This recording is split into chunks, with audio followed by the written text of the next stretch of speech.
DeWittDailyNews.com to get the local information you need to know. Your friend in Central Illinois.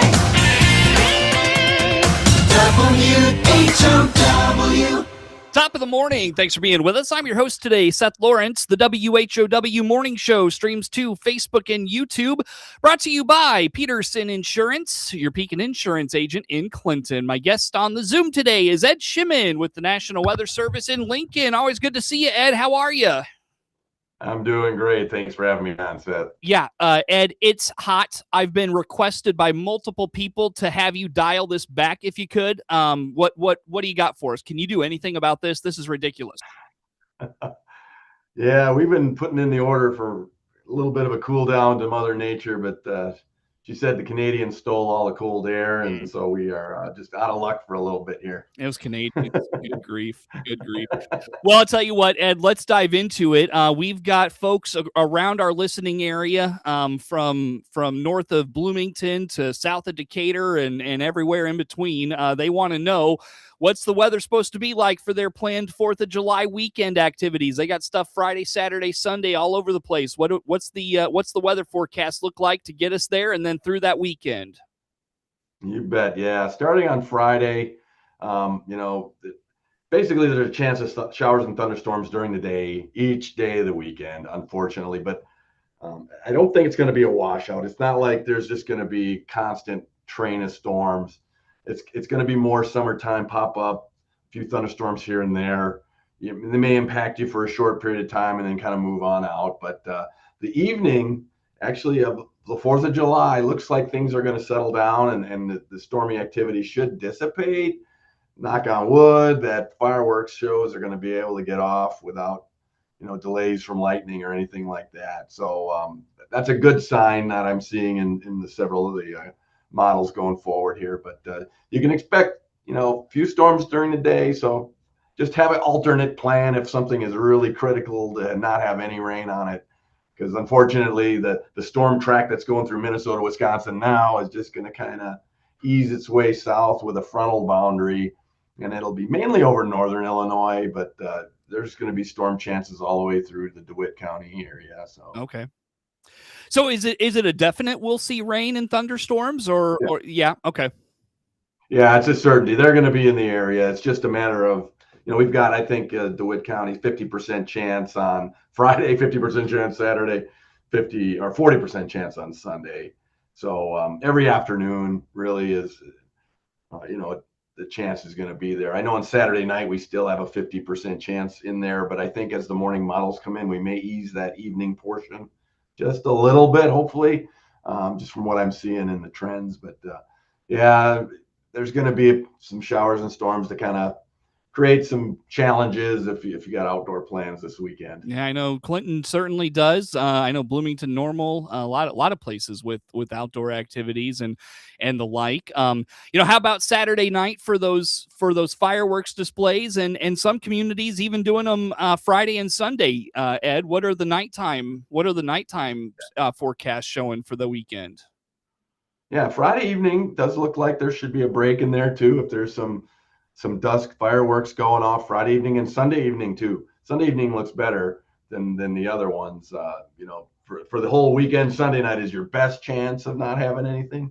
And Saturday, unfortunately, is the lowest, the higher threat chances of it lingering into the evening. So, all those other evenings, Friday and Sunday look a little bit better than Saturday evening. So we'll try and dial it in a little closer in terms of timing as the days get closer. But right now, depending on the threshold of getting those fireworks off, a few of them may be possibly delayed a little bit on Saturday night, just depending on luck of the draw, really. So it's unfortunate. We'd love to have a nice, quiet, calm evening for all those fireworks, but Mother Nature's got a few other plans in there. So we're just going to kind of give further updates as those models kind of hone in on timing a little bit for folks. Very good, very good. Ed, give me the day by day temperature outlook. Like, is this heat supposed to stick around? What's today look like? How about tomorrow? And then what's the temperature for the fourth weekend? How about some of those things? Right. Yeah. The heat is really going to be oppressive today and tomorrow. We've got the extreme heat warning ending, I think, midnight Thursday night into Friday, because we're going to see those showers and storms kind of come in and give us a little bit of a cooler air mass. So highs today, 93, but the heat index of 105, and that's in the shade. If you're in the sun, you're going to expect 115, 10 to 15 degrees, even hotter than that. The lows tonight, really no easing up there. 75 for a low is pretty hot, pretty muggy. 93 again for a high tomorrow with heat index 105 to 110 one more time. It's gonna be hard on people with the fourth consecutive day. It is cumulative. The effects of heat are cumulative. And if your body is really getting behind on moisture, that Thursday's going to potentially give you some headaches, maybe even a little bit of a heat, exhaustion kind of feel, that your body really can't keep up. So you got to really be cognitive of getting water in your system all day today and all day tomorrow. Even if you don't think you're thirsty, drink really. Because if you're outside for any amount of time, you just start sweating like that. I mean, It's just immediate that this heat is going to be around. So, and as we head into Friday, then we're going to have a few storms in the afternoon, and that's really going to help ease the intense heat a little bit. The high is still 92, but that's going to kind of be on wherever the showers are not. If there's a shower, you're going to cool off into the 80s with those rain cores and have some of that relief. Cloudiness is definitely going to kind of give a cooler feel. So high on Saturday on the July 4th day looks like high of 90. But with those 50% chance of showers in there, that may not be a long stretch of that high of 90. Really hit or miss. If you have a full day of no rain, you might have that heat kind of show up again. Humidity is not going to go down a lot, just because of the rain showers being in the area. The dew points won't really be able to recover a lot, but the cloud cover is really what's going to help kind of keep things in check a little. And then as we head into Sunday, high of 89. So it doesn't sound like there's a lot of a cool down, but we're not going to really peg into that 105 to 110 heat index beyond Thursday, it looks like, just because of the sun being kind of hidden with enough cloud cover. So pretty warm. Our normals are 86, 87 for a normal high. So we're going to be above normal all weekend, with Sunday being the best day really in terms of potentially staying in the 80s for highs. Sure. Very good. Ed Shimon, National Weather Service in Lincoln, our guest on the Zoom here this morning, on the Zoom this morning, giving us a look into the weekend weather forecast, and sounds like might be a bit on the wet side, still warm for the 4th of July. Any potential for storms, Ed, with lightning or heavy winds, things like that could be a disruption on that side of things? The severe weather threat right now looks like it's going to be low, but there's not enough trends in the models for the Storm Prediction Center to give us an outlook at this point for the weekend. They just say predictability a little too low. So I think we're in Thursday. We were in an outlook. Now we're not. Yeah. So now, okay, they have added a marginal risk in there for Friday now for potential severe storms, and that's when the cold front's going to be kind of right over the northern part of central Illinois. So that few gusty winds out of those storms is the main threat there. Not as much of the hail threat, but yeah. So there's a little threat in there, and then beyond that, it's just a little too low on the probabilities. But anytime you have a frontal boundary just kind of stalled over an area, I would suspect that there's probably going to be a marginal risk in there, maybe showing up on Saturday too for the 4th of July. For any storm that does produce a core of heavy rain, it's going to rush to the ground pretty fast, and maybe some 50 to 60 mile an hour gusts in isolated areas would be possible both Friday and Saturday at this point. All right, very good, very good. Well, Ed, we've exhausted, no pun intended, the 4th of July forecast. Have we missed anything though that you want to put out there for us? Yeah, with lightning in the threat, you always have to be cognizant of just, getting inside.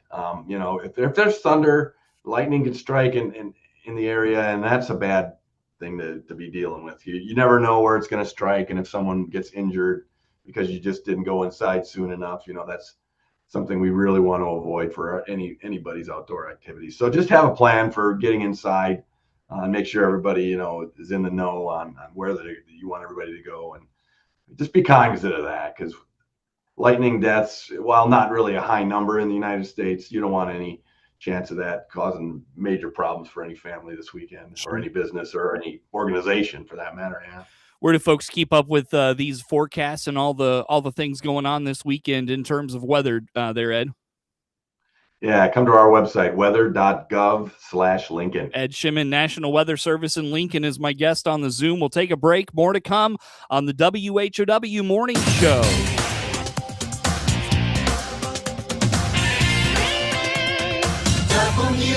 WHOW.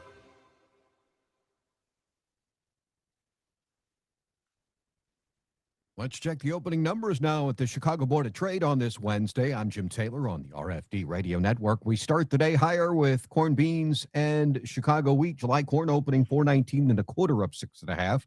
September corn up 5.5, 4.22 1/4, and December corn 4.41 3/4, up 5 3/4. July beans 11.31 3/4, up 15. August beans up 8 1/4, 11.32 1/2. November beans 11.53, up 9 1/4. July Chicago wheat 5.93, up 12 1/4. July KC wheat is up 8 1/4, 6.19 1/4. July bean meal 305.90, up $1.20. July bean oil 66.43, down 31 cents. Energy market, September Brent crude oil down $1.01, 71.94. Opening numbers on this Wednesday morning. I'm Jim Taylor, and this is the RFD Radio Network. This is in. Baum Chevrolet Buick offers full transportation options while giving you peace of mind. This is Scott Baum from Baum Chevrolet Buick here in Clinton. This is what we do every day. We listen to you, give you options for routine maintenance, major mechanical problems, or collision repairs with a staff that's knowledgeable to find the best option for you. Baum Chevrolet Buick, your full service dealer. See us at baumchevybuick.com right from the start. Here's Matt Hart, owner of the Hart Media Group in Clinton, talking about continuing to serve the community through new ownership. Things came together and we reached an agreement to purchase. And as you mentioned, we closed August the 1st. So as August the 1st, Miller Media Group is now Hart Media Group.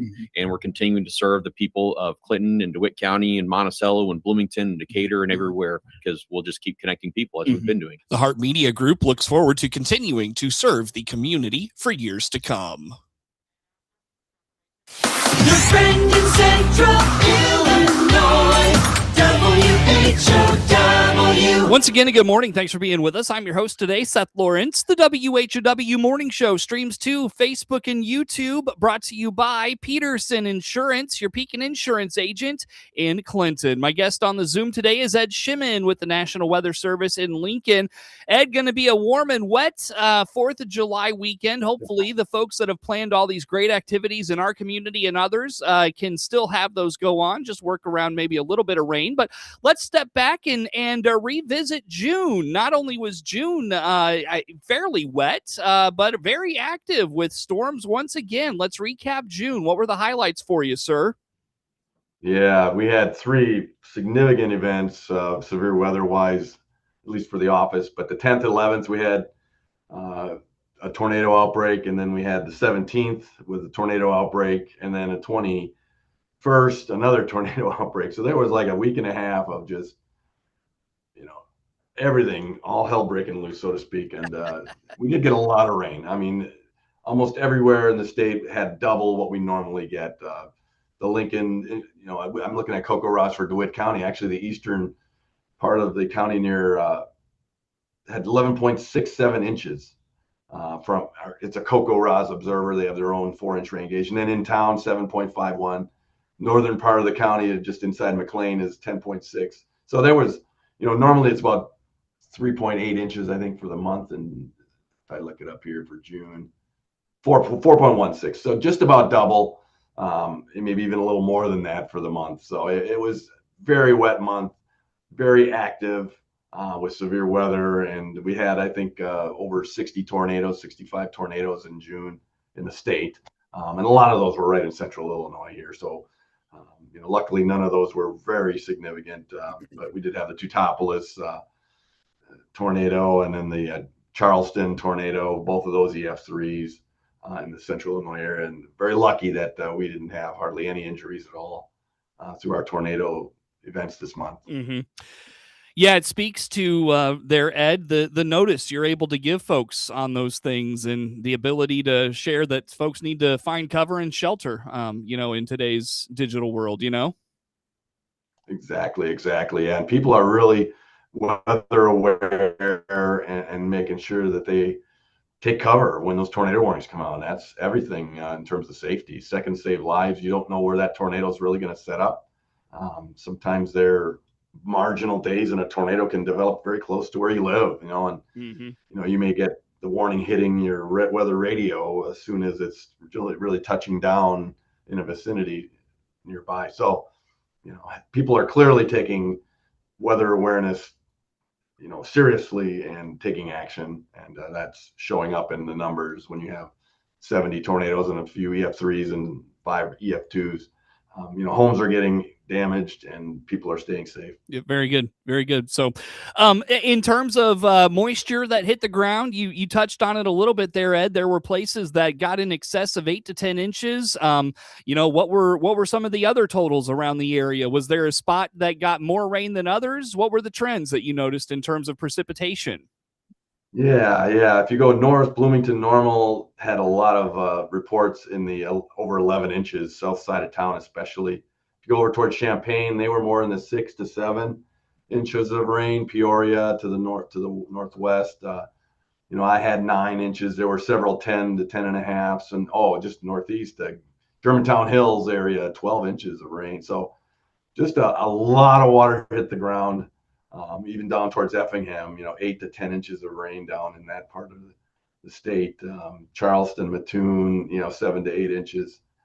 Just overachieved, and we took a bite out of any drought conditions at all. The central part of the state is clear of any drought. The only drought really left in Illinois right now is far northern 2 counties of Rose up against Wisconsin, and then south of I-64 down in southern Illinois. There's still a little bit of a drought condition down there, but certainly not too bad, really. All right. Well, the moisture has certainly been restored, and then some. I noticed there's a creek that runs just to the north of the radio station here, and for the longest time it was awfully low. I mean, it was really, really low, and then all of a sudden it just exploded, and there was even flooding into one of the neighboring businesses along it, and the neighborhoods and that sort of thing. A ranch over there, so it got replenished in a hurry. No question that drought should be taken care of. Correct?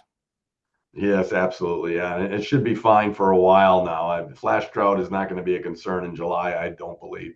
It's the late August, then we might start creeping down towards, an extended dry period in late August might bring some drought back. But we're definitely saturated the topsoils, especially down to 8 inches, and even the 20-inch soil is showing a pretty solid, moisture content still. So, let's have to see how that goes. And the 6 to 10 day outlook does have above normal precip all the way through 6th through the 10th of July. So, all right, the rain that we're getting here this weekend and in early next week is going to keep us replenished, even that, more for the first part of July. So, how about temperatures in June, Ed? What were we looking at temperature wise? Yeah, we were below normal. 19 days out of that month were below normal. Oh, wow. There was from the 13th all the way 14th through the 27th, every single day was below normal temperatures. And then the heat came, last 3 days. And, but we only had 1 day in the 90s of air temp. That was the last day of the month. That was the first 90-degree day we had in June, June 30th. The rest, although we had 89 the 2 days before that. But, so that's surprising. Usually June, you're pegging 90 a few more times than that. So to have a below normal for the whole month is a little bit surprising, because I know we had the outlook of June, July, August above normal temps, or close to that anyway. So June was just, and then not significantly, I think a degree and a half, 1.3 degrees below normal. But yeah, it was below normal. So we had a comfortable, week and a half in the middle part of the month there. Very good. Very good. Ed Shimon, National Weather Service in Lincoln, is my guest on the Zoom. Ed, let's wrap it up this morning talking about July. What's the July outlook show us? Give us that kind of maybe 7 to 10 day, the 8 to 14, and then the month. What do we have? Yeah, the temperature outlook for July shows equal chances of above or below normal. I know that's not a good one to hear, or it's not, you want to have one way or the other. You don't want a middle of the road. But the above normal is south of Illinois even. So it looks like there's going to be more, potentially storms and cloud cover across the north central and the entire Midwest. Almost all the Great Lakes are just equal chances. But that doesn't also show up in the precip. It has below normal for like northern Minnesota, northern Wisconsin, equal chances here. They may be struggling with where any storm tracks are going to be at this point. So it'll just kind of be ebb and flow, probably roughly fall out around normal for those precipitation outlooks for the month of July. But if we're not getting any more heat waves, that'd be nice. This is definitely oppressive, and we don't want to deal with that too often. Looks like the real excessive heat is going to be Texas, northwest, and then Florida up to the Carolinas. So staying south of it. Knock on wood, July doesn't look like a real extended heat wave if we do have any heat. All right, very good. Where do folks go, Ed, to keep up with the latest in these weather forecasts and all the data? Where do they find it? Weather.gov/Lincoln. Ed Shimon, National Weather Service in Lincoln, is our guest on the Zoom. The morning show streams to Facebook and YouTube, brought to you by Peterson Insurance, your Pekin Insurance agent in Clinton. Network news comes your way next on the WHOW Morning Show. WHOW.